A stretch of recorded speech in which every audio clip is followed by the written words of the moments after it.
नमस्कार सभी मित्रों को प्यार भरा नमस्कार। क्या आप जानते हैं income tax rules under section 112 112 ए के तहत आप 1,25,000 रुपए का long term equity capital gain पर टैक्स नहीं देना पड़ता है। क्या आप जानते हैं इस बात को?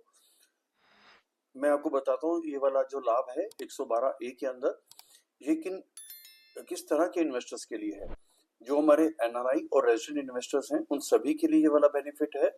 हम अगर equity market direct equity market जो कि हमारी इंडिया की लिस्टेड इक्विटी मार्केट है उसके अंदर अगर हम इन्वेस्टमेंट करते हैं या हम इक्विटी ओरिएंटेड म्यूचुअल फंड्स में स्कीम्स में इन्वेस्ट करते हैं जहां पर 65% से ज्यादा का इक्विटी एलोकेशन होता है और अगर हमने उस पैसे को 1 साल के लिए इन्वेस्ट किया तो हमारा वो जो कैपिटल गेन है वो हमारा long term equity capital gain बन जाता है और उसके ऊपर हम ये वाला बेनिफिट उठा सकते हैं।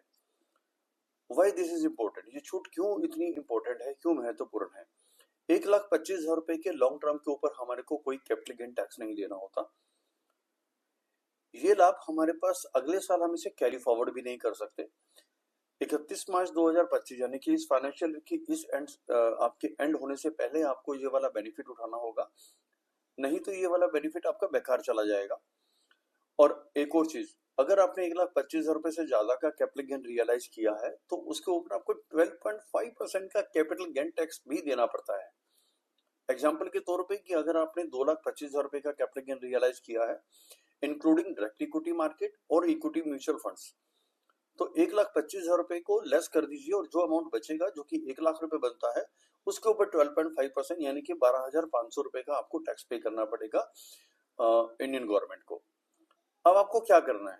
आपको सिर्फ एक ही करना है कि 31 मार्च 2025 यानी कि फाइनेंशियल ईयर एंड होने से पहले पहले अपने कैपिटल गेन को रिव्यू कर लीजिए कि क्या हमने कैपिटल गेन 1,25,000 रुपए का रियलाइज कर लिया है और अगर नहीं किया है तो हम अपने उसको रियलाइज को अनरियलाइज कैपिटल गेन को रियलाइज कैपिटल गेन में प्लान कर सकते हैं। इसे हम अपना कुछ पार्शियल यूनिट्स, पार्शियल स्टॉक्स या हम फुल्ली स्टॉक्स या फुल्ली यूनिट्स हम रिडीम कर सकते हैं या एक जगह से दूसरी जगह पे स्विच कर सकते हैं। तो हमारा जो अनरियलाइज्ड कैपिटल गेन है वो हमारा रियलाइज्ड में कन्वर्ट हो जाता है। ये हमारे को 31 मार्च 2025 से पहले करना है। हम इसमें री इन्वेस्टमेंट स्ट्रेटेजी भी यूज कर सकते हैं। री इन्वेस्टमेंट स्ट्रेटेजी कहती है एचडीएफसी बैंक का स्टॉक मैंने अगर बेचा है तो उसके बाद मैं रियलाइज इंडस्ट्री भी खरीद सकता हूँ। तो वहां पर जो मेरा एचडीएफसी बैंक का जो स्टॉक मेरा रियलाइज हुआ, जो प्रॉफिट मैंने रियलाइज किया वो मेरा रियलाइज कैपिटल गेन काउंट होगा। अगर आपको इससे ज्यादा डिटेल चाहिए तो मैं आपसे रिक्वेस्ट करूंगा कि आप अपने म्यूचुअल फंड डिस्ट्रीब्यूटर को या अपने इक्विटी मार्केट ब्रोकर को या अपने रिस्पेक्टिव टैक्स कंसल्टेंट को आप कांटेक्ट कीजिए और 31 मार्च 2025 से पहले इस बेनिफिट को एंजॉय करना मत भूलिए। That is very very important. Thank you very much. आपका दिन शुभ रहे।